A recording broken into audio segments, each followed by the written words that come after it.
If you get a call tonight and it's your mom's voice, same tone, same little pauses, and she says, "I'm in trouble, I need you to send money right now." What do? Most people do the same thing. They react first and think later. That's the whole point. Because a familiar voice is no longer proof a real person is on the other end. We've entered the era where scams don't need to be brilliant. They need to be emotionally timed. And voice cloning is the perfect weapon for that. For years, scammers relied on bad emails, obvious DMs, and pressure tactics. It still worked, but it didn't scale cleanly. AI changes the game with 3 upgrades.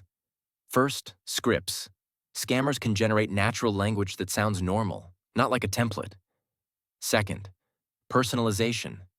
Names, jobs, family members, locations, pulled from public crumbs and leaked data. Third, and this is the scary one, voice. If someone has a sample of your voice from Instagram, TikTok, YouTube, a podcast, or even a few voice notes, tools can produce something close enough to trigger your brain's "that's them" switch. And scammers don't need perfect. They need good enough for 10 seconds, while you're panicking. So what does it look like? The classic is the family emergency call or voice note. "It's me. I can't talk long. I need help." They'll add background noise, crying, or a shaky voice to hide imperfections. Then comes the hook. Urgency plus secrecy. "Don't tell anyone. Send it now. I'll explain later." Sometimes it's a hospital. Sometimes "I got arrested." Sometimes kidnapping. Different story, same structure. Another common one is the boss scam. A call that sounds like your manager. "I'm in a meeting. I need an urgent transfer." Or gift cards, or payroll changes. Authority plus urgency short-circuits people. And the higher-end version is video meetings. Deepfake calls where you see faces, hear voices, and your brain stops questioning because it looks like a normal work call. In real cases, employees have wired huge sums after believing they were speaking to executives. Now here's the part people miss. Voice cloning isn't the scam. It's the amplifier. The scam is still social engineering. AI just removes the bottleneck: time, language, and realism. Before, a scammer could run a few conversations at once. Now they can run dozens. And with voice agents, they can run thousands of calls in parallel. So what do you actually do about it? Not "be careful." Your gut is exactly what they're hacking. You need simple rules you can follow when you're stressed. Rule 1. Set a family verification question.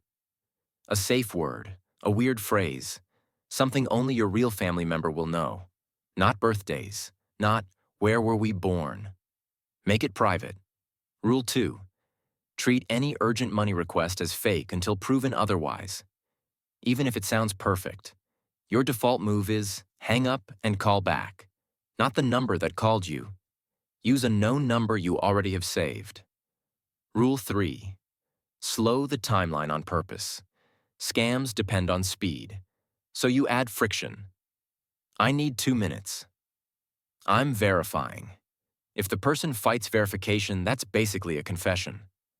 Rule 4. Assume your voice is already online. Most people have posted something, so reduce the easy supply. Avoid long public voice samples, and don't use a clear recording of your real voice for voicemail greetings if you can help it. For businesses, the controls are even simpler. 1. No payment changes over voice alone. No bank details, no vendor updates, no urgent transfer without a second channel confirmation inside an authenticated system. 2. Two-person approval for high-risk transfers. Yes, it slows things down. That's the point. AI scams punish speed. And yes, this will get worse before it gets better. Because the tech is moving one direction: cheaper, faster, more realistic, more automated. So we're forced to rebuild trust using something else: verification, multi-channel confirmation, and friction by design. That's the shift. For decades, if you heard your loved one's voice, that meant something. Now it doesn't, unless you verify. So here's the takeaway. If someone uses urgency to push money or secrets, you slow down. If someone uses emotion to block verification, you verify harder. And if a voice convinces you instantly, treat that as a warning sign, not proof. Because in the AI era, the most dangerous scams won't look like scams. They'll look like your real life. This transmission ends here. The next one is already forming.